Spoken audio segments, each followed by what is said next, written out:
آج ہمارے پاس صرف ایک آیت ہے، لیکن اس کے ایک ایک لفظ میں پوری داستان چھپی ہے۔ جی یہ قرآن کی سب سے زیادہ اثر انگیز تصویروں میں سے ایک پیش کرتی ہے۔ بالکل۔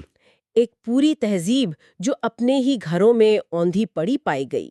آج ہم اس تصویر کو لفظ پہ لفظ سمجھنے کی کوشش کریں گے، یہ جاننے کے لیے کہ چند الفاظ کیسے اتنا شدید اور عبرتناک منظر بنا سکتے ہیں۔ جی تو چلیں اس آیت کے اندر چھپے معنی کو کھوجتے ہیں۔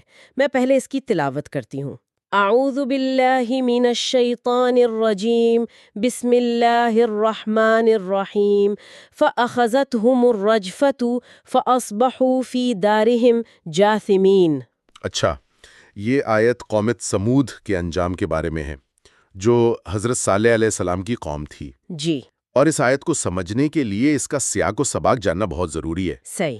یہ صرف ایک سزا کا بیان نہیں ہے، یہ ایک طویل کہانی کا کلائمیکس ہے۔ بالکل، اور وہ کہانی بھی بڑی دلچسپ ہے۔ مطلب سمود کوئی عام لوگ نہیں تھے۔ نہیں، بالکل نہیں۔ وہ تو پہاڑوں کو تراش کر گھر بنانے میں ماہر تھے، یعنی انجینئرنگ اور آرکیٹیکچر کے جینیس سمجھے جاتے تھے۔ جی ہاں، اور وہ اپنی طاقت اور ہنر پر بہت فخر کرتے تھے، اور یہی فخر ان کے تکبر میں بدل گیا۔ اچھا۔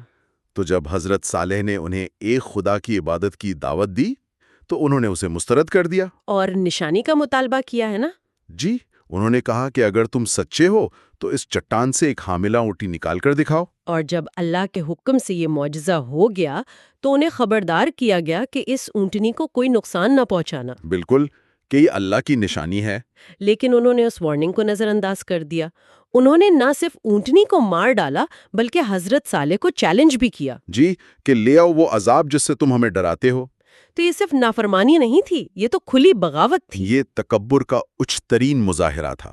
تو یہ آیت جو ہم آج دیکھ رہے ہیں، یہ دراصل اس بغاوت کا جواب ہے۔ صحیح۔ یہ اس پورے واقعے کا اختتام ہے، ایک عمل، اس کا فوری نتیجہ اور ایک حتمی بھیانک انجام۔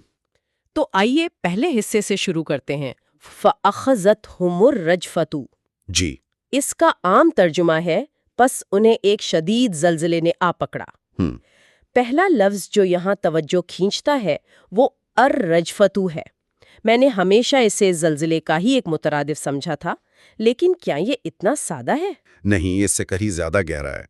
دیکھیں، لفظ الرجفہ کا مادہ ہے رے جیم فا۔ اچھا۔ عربی میں یہ لفظ صرف زمین کے ہلنے کے لیے استعمال نہیں ہوتا، اس میں ایک شدید، پرتشدد اور جھنجھوڑ دینے والی کپ کپاہٹ کا مفہوم ہے۔ جھنجھوڑ دینے والی؟ جی، یہ وہ لرزہ ہے جو صرف زمین کو نہیں بلکہ دلوں کو بھی ہلا کر رکھ دے۔ قرآن میں زلزلے کے لیے عام طور پر زلزال کا لفظ بھی آیا ہے، لیکن رجفہ میں ایک اچانک، شدید اور آپ کہہ سکتے ہیں کہ اوپر نیچے جھٹکا دینے کا عنصر نمایاں ہے۔ تو اگر میں صحیح سمجھ رہی ہوں، زلزلہ ایک قدرتی آفت کی طرح محسوس ہوتا ہے، جبکہ رجفہ یہ ایک حملے کی طرح ہے۔ بالکل صحیح نقطہ پکڑا ہے آپ نے۔ ایک ایسی چیز جو خاص طور پر دہشت پھیلانے کے لیے ہو۔ مطلب یہ صرف جغرافیائی واقعہ نہیں بلکہ ایک نفسیاتی حملہ بھی تھا۔ جی، رجفہ میں خوف اور دہشت کا عنصر شامل ہے۔ یہ وہ کیفیت ہے جو انسان کے اوسان خطا کر دے۔ صحیح۔ یہ ایسی کپ کپاہٹ ہے جو صرف عمارتوں کی بنیادیں نہیں ہلاتی بلکہ انسان کے وجود کی بنیادیں ہلا دیتی ہے۔ واو! یہ ایک ایسا جھٹکا ہے جو ہر چیز کو قابو سے باہر کر دیتا ہے، اور یہی اس قوم کے تکبر کا بہترین جواب تھا، جو سمجھتی تھی کہ ہر چیز ان کے قابو میں ہے۔ یہ واقعی بہت گہرا ہے۔ اب اسی جملے کے دوسرے حصے پر آتے ہیں۔ اخذتہم، جی، یعنی اس نے انہیں پکڑ لیا۔ یہ بہت ہی ذاتی اور فعال فعل ہے۔ یہ کیوں نہیں کہا گیا کہ ان پر رجفہ آیا؟ پکڑ لینے میں کیا خاص بات ہے؟ یہ آیت کی خوبصورتی ہے۔ لفظ اخذہ کا مطلب یہ ہے پکڑنا، گرفت میں لینا، قبضے میں کر لینا۔ اچھا۔ اس سے یہ تاثر ملتا ہے کہ یہ کوئی غیر جانبدار واقعہ نہیں تھا جو بس ہو گیا، بلکہ یہ ایک فعال قوت تھی جس نے انہیں اپنا ہدف بنایا اور اپنی گرفت میں جکڑ لیا۔ جیسے کوئی شکاری؟ بالکل، جیسے کوئی شکاری اپنے شکار کو دبوچ لیتا ہے اور شکار کے پاس فرار کا کوئی راستہ نہیں بچتا۔ یعنی وہ اس آفت کا صرف تجربہ نہیں کر رہے تھے، وہ اس کا شکار تھے۔ جی، وہ شکار تھے، وہ بے بس تھے۔ اس ایک لفظ نے پوری صورتحال کو بدل کر رکھ دیا۔ جی ہاں۔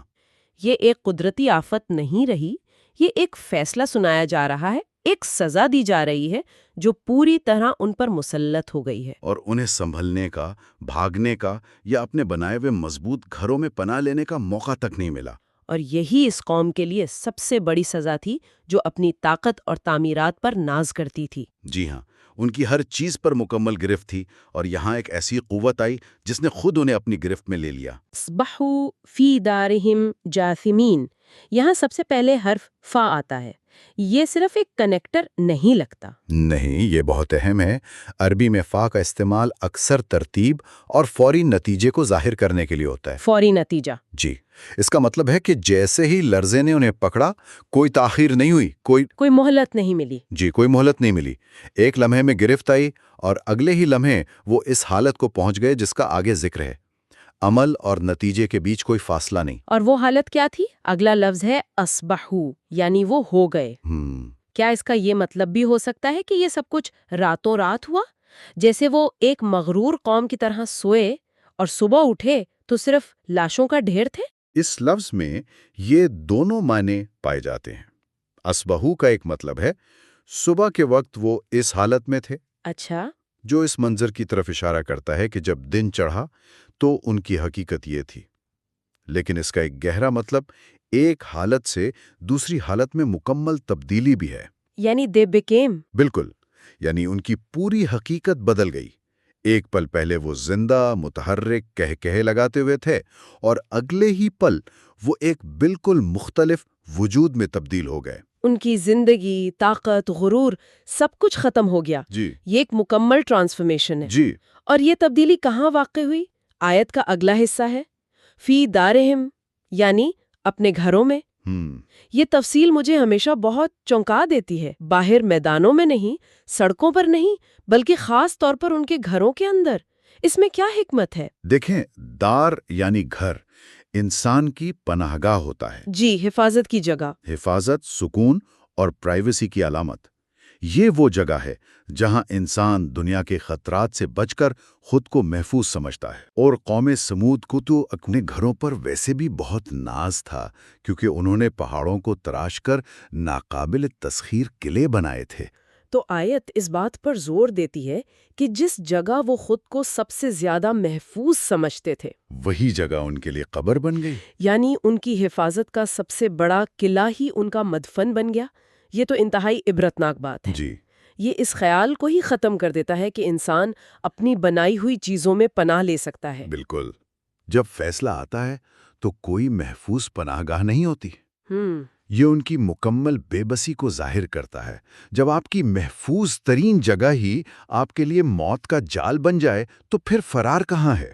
صحیح۔ یہ اس حقیقت کو واضح کرتا ہے کہ خدائی فیصلے کے سامنے کوئی انسانی تعمیر، کوئی قلعہ، کوئی سیف سپیس معنی نہیں رکھتی۔ ان کی سب سے بڑی طاقت ہی ان کی سب سے بڑی کمزوری ثابت ہوئی۔ جی ہاں۔ اور اب ہم آیت کے آخری اور شاید سب سے زیادہ منظر کشی کرنے والے لفظ پر آتے ہیں، جاسمین۔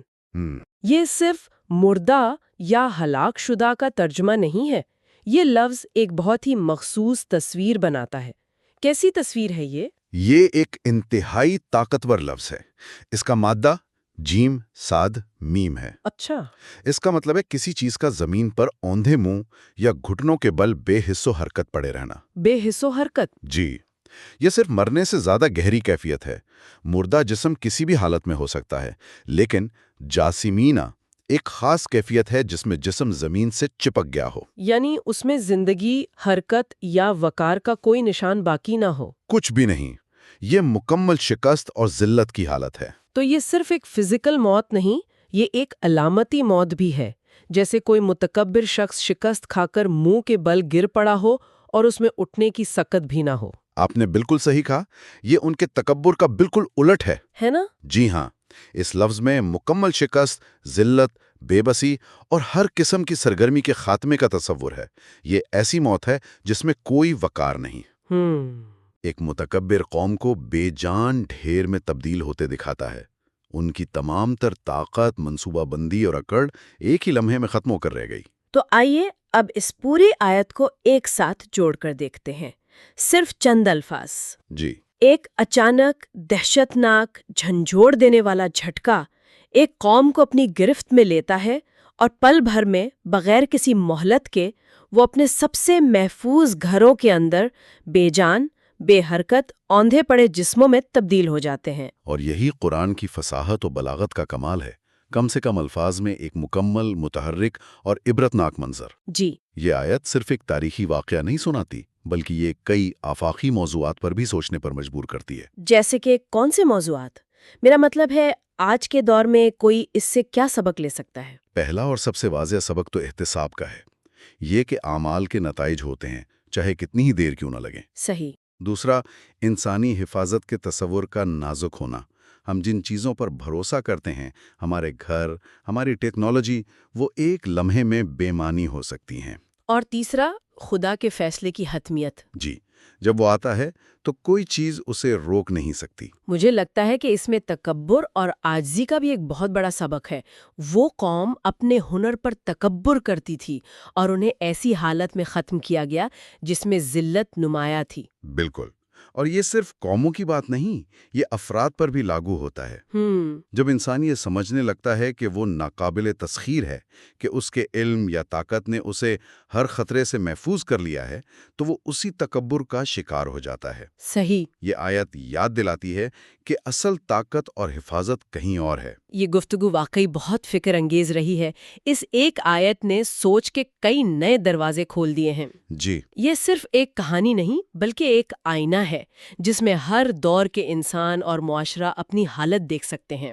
اور اسی آئینے میں دیکھتے ہوئے ایک آخری سوال ذہن میں آتا ہے جس پر غور کرنا چاہیے۔ وہ کیا؟ آیت ایک جسمانی حالت بیان کرتی ہے، جاسمین، یعنی بے حرکت پڑے۔ جی، لیکن کیا یہ ممکن ہے کہ کوئی فرد یا معاشرہ جسمانی طور پر زندہ ہو لیکن روحانی، فکری یا اخلاقی طور پر جاسمین کی حالت میں ہو؟ یہ ایک بہت گہرا سوال ہے۔ یعنی ایک ایسی حالت میں ہونا جہاں ترقی رک گئی ہو، جہاں کوئی حرکت نہ ہو، کوئی زندگی کی رمق نہ ہو، بس ایک جمود طاری ہو، بے حرکت، بے جان اور ترقی سے قاصر۔ تو سوچنے کا نقطہ یہ ہے کہ ہماری اپنی زندگیوں یا ہمارے معاشروں میں وہ کون سے زلزلے یا جھٹکے ہو سکتے ہیں، چاہے وہ اخلاقی ہوں، معاشی ہوں یا سماجی، جی، جو ہمیں اس طرح کے جمود اور بے حرکتی کا شکار بنا سکتے ہیں۔ وہ کون سی چیزیں ہیں جو ہماری روح کو جاسمین بنا دیتی ہیں، چاہے ہمارے جسم چل پھر رہے ہوں؟ اور اس حالت سے کیسے بچا جا سکتا ہے؟ یہ وہ سوال ہے جو یہ آیت ہر سننے والے کے لیے چھوڑ جاتی ہے۔